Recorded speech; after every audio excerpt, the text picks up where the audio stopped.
لاکھوں کمانے والے سے زیادہ وہ بندہ خوش رہتا ہے جو نہ ملی ہوئی چیزوں کی بجائے ملی ہوئی چیزوں کو یاد رکھے۔ اپنے سے اچھے کو تلاش کر، اپنے جیسے کے ساتھ تو عمر ضائع کرے گا۔ آدمی کا جھوٹا ہونے کے لیے اتنا ہی کافی ہے کہ وہ ہر سنی سنائی بات پر یقین کر لے۔ دن کو روشنی میں رزق تلاش کر اور رات کو رزق دینے والے کو تلاش کر۔ بیکار بولنے سے منہ بند رکھنا بہت بہتر ہے۔ خاموش رہو، صرف خدا ہی تمہارے دل کا بوجھ ہلکا کر سکتا ہے۔ اختلافات پر صبر کرنا اور دوسروں کو برداشت کرنا ہی اخلاق ہے۔ آہستہ آہستہ مگر مسلسل چلنا کامیابی کی علامت ہے۔ اس سے تو خاموش رہنا بہتر ہے کہ کسی کو دل کی بات کہہ کر پھر اس کو کہا جائے کہ کسی کو نہ کہنا۔ اگر چڑیوں میں اتحاد ہو جائے تو وہ شیر کی کھال اتار سکتی ہیں۔ السلام علیکم ویورز، امید کرتا ہوں کہ آپ سب خیریت سے ہوں گے۔ فرینڈز، ابھی جو میں نے یہ کچھ اقوال پڑھے ہیں یہ کسی اور کے نہیں بلکہ ایک مشہور ہستی مصلح الدین شیخ سعدی کے ہیں، جو کہ آج سے تقریباً 800 برس پہلے ایران کے شہر شیراز میں پیدا ہوئے۔ آپ ایک بہت بڑے معلم مانے جاتے ہیں۔ آپ کی 2 کتابیں گلستان اور بوستان بہت مشہور ہیں۔ پہلی کتاب گلستان نثر ہے جبکہ دوسری کتاب بوستان نظم ہے۔ فرینڈز، ان کی پیدائش سن 1210 میں شیراز ایران میں ہوئی اور ان کی وفات 1291 یا 1292 میں شیراز میں ہوئی۔ سن 1210 میں ایران کے شہر شیراز میں پیدا ہوئے۔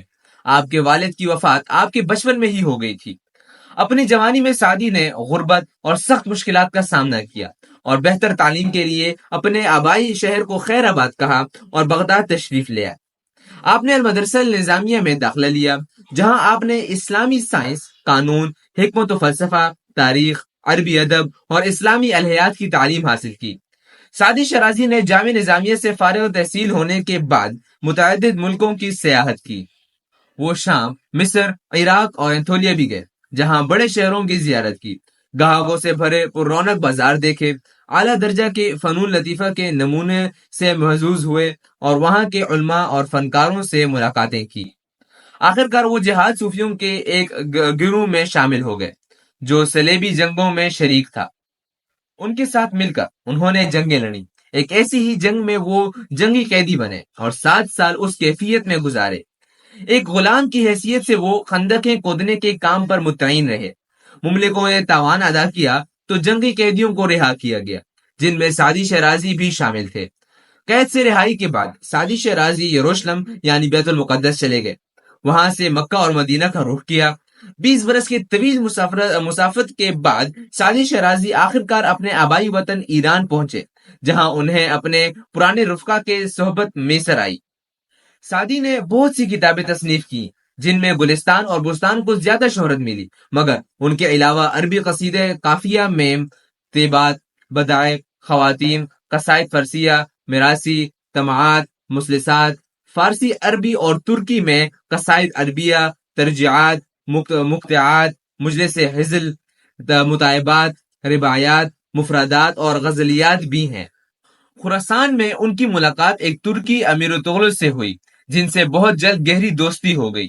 وہ سعدی شیرازی کو ساتھ لیے سندھ گیا، جہاں انہیں پیر پتر سے ملنے کا موقع ملا، جو ایرانی صوفی شیخ عثمان مروندی کے پیروکار تھے۔ اس سفر میں وہ بر صغیر بھی آئے اور وسطی ایشیائی کے ممالک کی بھی سیر کی، جہاں وہ منگول حملوں سے بچے رہنے والے مسلمانوں سے ملے۔ یہی تغلق بعد ازاں سلطنت دہلی کے ملازمت میں داخل ہو گیا۔ اس نے سعدی شیرازی کو بھی اپنے ہاں مدعو کیا۔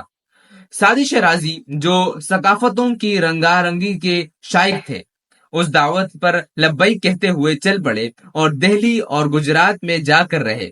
اس دور میں انہیں سومناتھ کی تاریخی مندر کے سیر کا بھی موقع ملا۔ آپ نے 100 برس کی عمر میں شیراز ایران میں انتقال فرمایا۔ دیکھنے کے لیے شکریہ دوستوں، ملتے ہیں اگلی ویڈیو میں، تب تک کے لیے اللہ حافظ۔